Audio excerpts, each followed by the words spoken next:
ביום משנה ב' כלים הנגמרים בטהרה. Vessels that once you finish them in pureness. What does it mean? שבשעה שנגמרה מלאכתם, that until now they were חומרי גלם. They were a piece of metal. In other words, a piece of metal is not a vessel, therefore it does not receive impurity.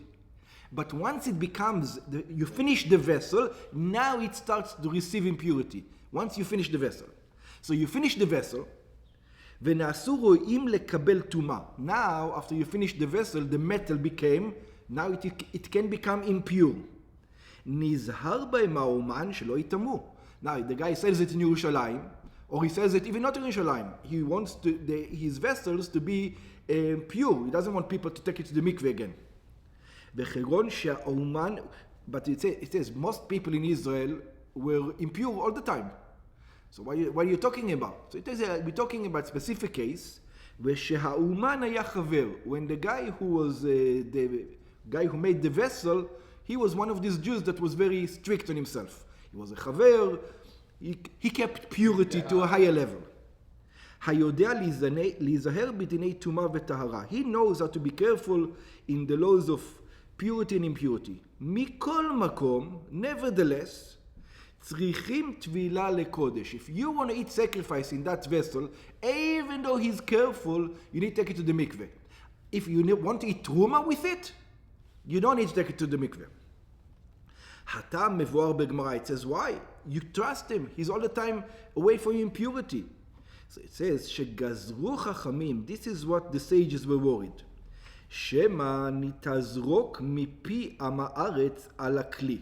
Maybe some guy who wasn't careful in Am Haaretz, someone who was not a chaver, who was not careful in Tumah and Tahara, went to the shop, בשעה שהאומן עסק בעשייתו, as long as the Uman was making the vessel, so it says it's not a problem.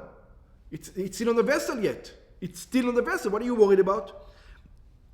You worried about כשנגמרה מלאכתו, when the guy who made the vessel finished his job, עדיין היה רוק לך.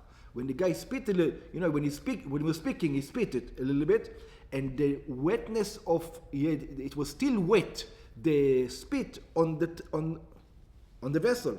וטימא את הכלי, and it impurified the vessel. הילקח צריך הכלי טבילה לקודש. Therefore you need to take this vessel into the mikveh if you want to eat sacrifices with it. אבל לא לתרומה. But you need to be so careful when it comes to truma. שמותר להשתמש לתרומה בכלים אלו בלא טבילה. That the person is allowed to use this vessel to eat truma without dipping. הואיל ונגמרו בטהרה, since the guy is careful. The guy is careful, purity and purity.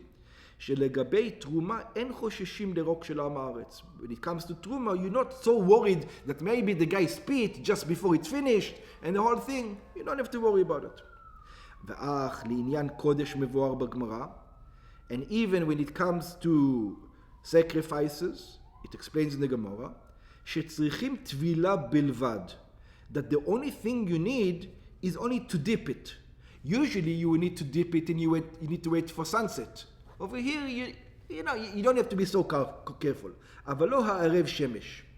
But not, you don't need to wait for sunset. So it looks like it's just an extra stringency. It's not really halacha.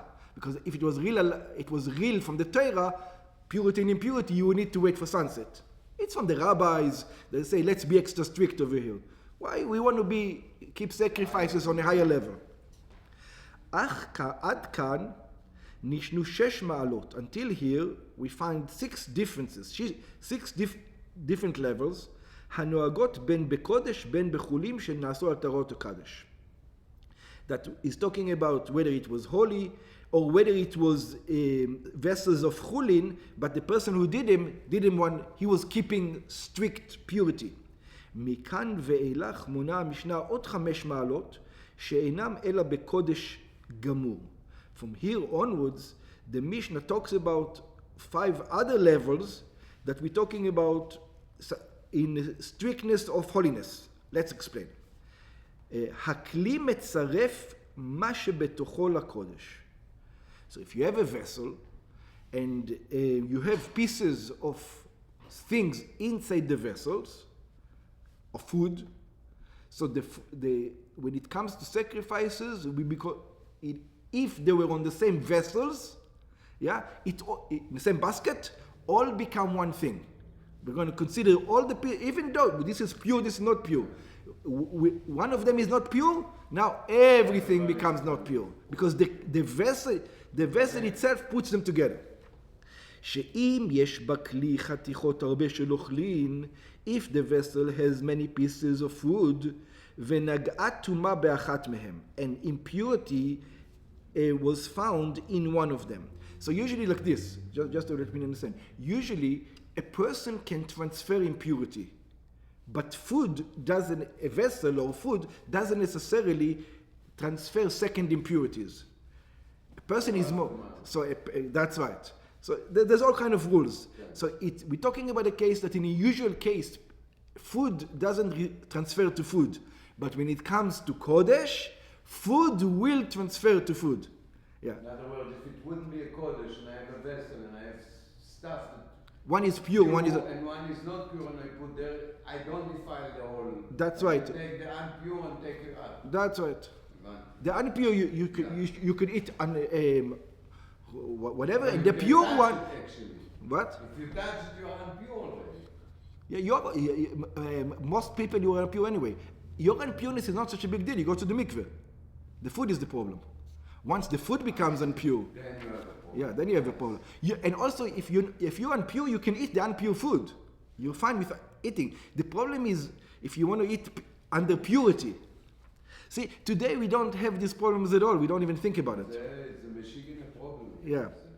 Nitmeu kulan lekodesh. So they all become impure when it comes to sacrifices. Shakli mitzarfam liot kulam kechaticha achat. The vessel puts them all like one piece.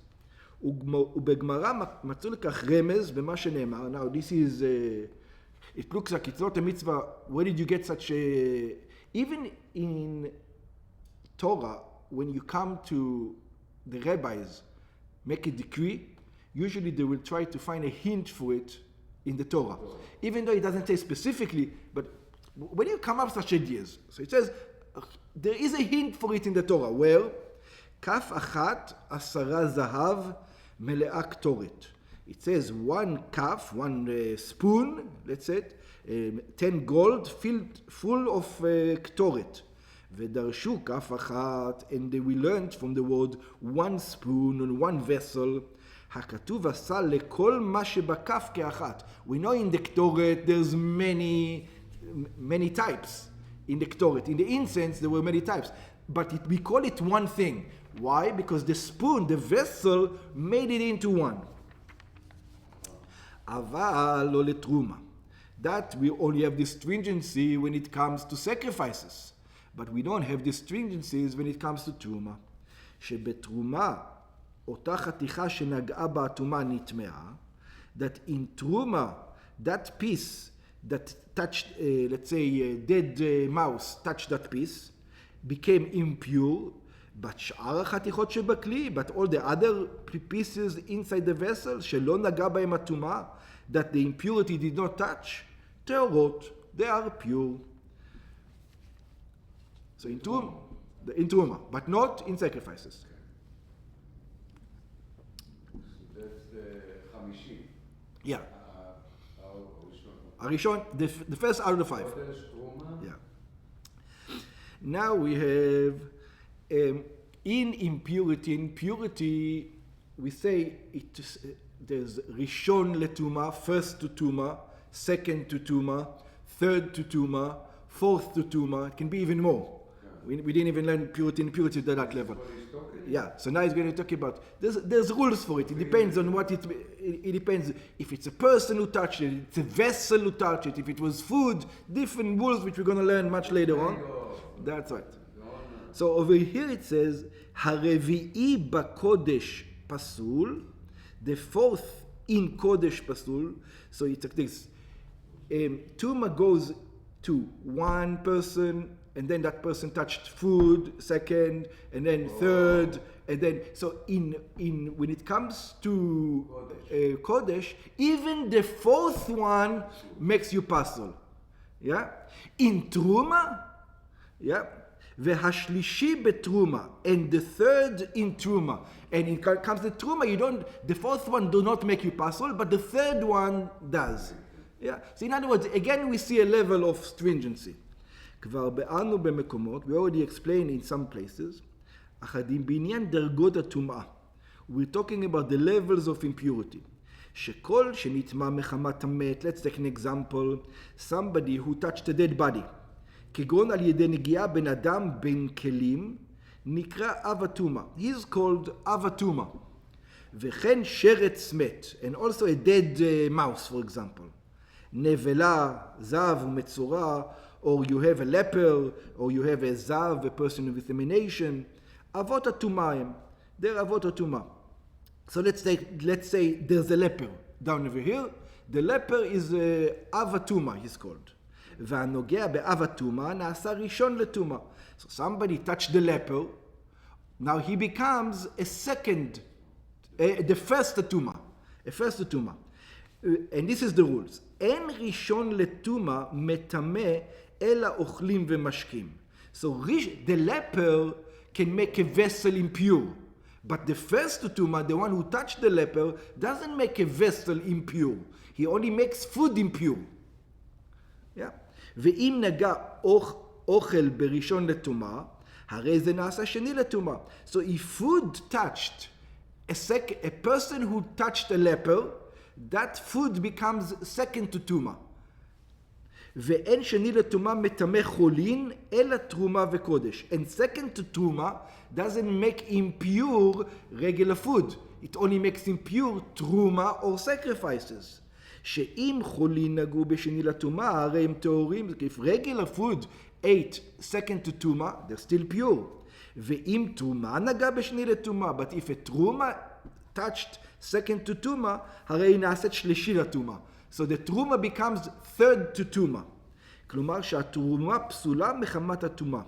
Which means that this truma is not pure anymore because of the impurity. אבל אין שלישי לתומה מטמא תרומה לעשותו רביעי לתמונה. But that food, if it touches other food, you don't have to worry about it. It doesn't transfer. It doesn't transfer the fourth time. Where doesn't it transfer? In truma. That food is going to be transferred in kodeshim. That's right. אבל הקודש שנגע בשלישי לטומאה, but the קודש that touched third to טומאה, הרי זה נעשה רביעי לטומאה. It became fourth to טומאה, והוא גופו פסול, and it becomes itself not good. ברם אינו מטמא קודש אחר לעשותו חמישי, but it doesn't make, so if this fourth piece, or third piece, touched sacrifices, that piece of sacrifices become impure. But if now that piece of sacrifices touched another one, that's okay. Yeah? It stopped there, yeah, that's right. וזהו ששנינו משנתנו הרביעי בקודש פסול. This is what it means, the fourth in the קודש is not good. בקודש אף הרביעי לטומאה פסול. When it comes to sacrifices, also the fourth level of טומאה is defiled. והשלישי בתרומה, and you only need 3 in תרומה. ואילו בתרומה אינו פסול אלא השלישי לתמוה. In תרומה it's less stringent, so only the third does, not the fourth does. ובתרימה, so that's another rule. Next rule, ובתרומה, when it comes to תרומה, אם נטמאת אחת מידיו, if one of your hands becomes impure, בתרומה מטמאה מדברי סופרים. We're only talking about over here. If it's on the Torah, one of your hand becomes impure, your entire body becomes impure. But we're talking about the rabbis. The rabbis says that if you touched with one hand something not tame, something from the rabbis is tame. The rabbis we discuss, wash your hand to remind you not to touch. That's the idea. But it doesn't make your entire body tame. It's just your hand becomes tame. So that's it. ובתרומה אם נטמאת אחת מידיו, in תרומה, if only one of your hands becomes impure, בתרומה מטמאה מדברי סופרים. This is talking about impurity from the rabbis, את היד בלבד, so then it makes not the entire body impure, only your hand, כגון שנגע באוכלי ומשקים טמאים. For example, your hand touched in impure foods. חברתה, היד השנייה, טהורה. The other hand is still pure, because it's only from the rabbis. So if you can eat something unpure over here, and something pure over here, like this. This hand is impure, and this hand is pure, in Truma, because all the rabbis.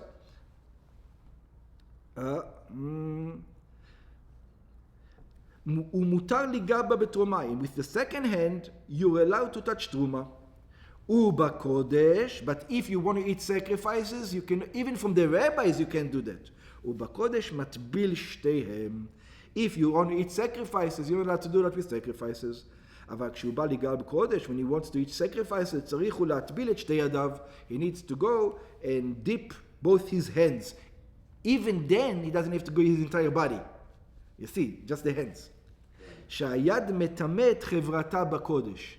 That the hand makes the other hand impure when it comes to sacrifices. להיות פוסלת את הקודש. To make the קודש impure.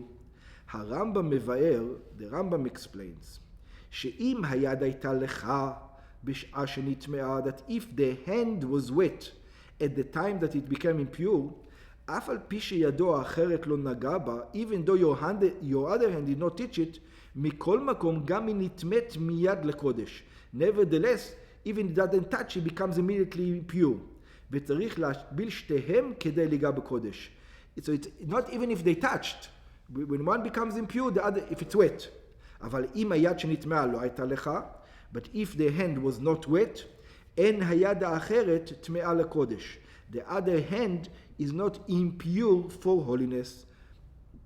אבל אם כן נגעה בה, but if it did touch it, אלא אם כן נגע בה, only if he touched it. אבל לא לתרומה. All this is by sacrifices, it's not in תרומה. שלתרומה אין היד הטמאה מטמאה את חבטה, but it comes to תרומה, one hand doesn't make the other hand impure, אף אם נגע זו בזו, even if they touch each other, ובלבד שלא תהיה עליה חלוכית, as long as they're not wet. ואין צורך להטביל את היד שנטבעה. You don't need to dip the hand that become impure, אלא נוטלה בלבד. In other words, you can only wash it and that's good enough with a clay. ונוגע בתרומה, and then you can touch in תרומה. By the way, there's something similar that we do today. If we know that we wash our hands for bread. If you notice, many people wash their hands for if they gonna eat, for example, pickles, even though they don't, because it's wet, even though you don't, you not. So if you wash for bread, then you already zero. But if you want to eat pickles, it says, for example, something wet, and you're going to touch the pickles with your hand, people wash their hands because it's wet, even today. Yeah. Erin Natila. No bracha. No bracha. No. The same thing as bread. The same thing as bread without a blessing. Yeah. You'll see people do that. Even today. Why? It comes from here. Yeah, because it's wet. If it's wet, it transfers the impurity. Usually it doesn't happen because usually when you eat pickles, you eat bread also. So you just do one for both of them. But if you don't, only pickles. Yeah. Today people are not makpid on it. A lot of people are not makpid on it. Why? Because most people eat pickles today with a fork. They don't touch it with their hands. So it's not such a big problem. But in the old times, people ate with their hands, not like today. And even today, most people, when they eat pickles with their fingers. Yeah? I eat pickles with my fingers. Take a pickle. Yeah.